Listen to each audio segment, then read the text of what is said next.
Assalamualaikum. Hai semua. Bertemu lagi di channel Cik Noli. Hari ni Cik Li nak buat cloud bread yang tengah viral di Tik Tok sekarang. Jom kita tengok jadi ke tak jadi Cik Li buat. Anak-anak Cik Li cakap rasa dia macam rasa marshmallow. Di luarnya nampak sedikit garing, di dalamnya sangat lembut. Okey, korang patut cuba resepi viral di TikTok ni.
Kalau korang nak buat cloud bread ni, korang boleh tambahkan sedikit perisa ML di dalam adunan cloud bread ya. Untuk mengelakkan bau putih telur tu, korang boleh masukkan sedikit ML ataupun perisa strawberry, blueberry.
dah siap.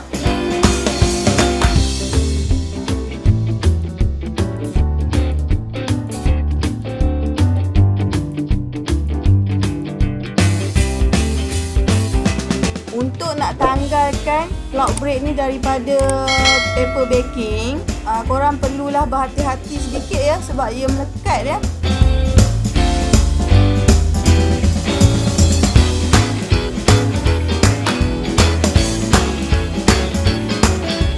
Kalau korang sukakan resepi cloud bread ni, korang boleh tekan butang share, like, komen, dan korang jangan lupa subscribe channel Cik Noli. Jumpa lagi. Bye.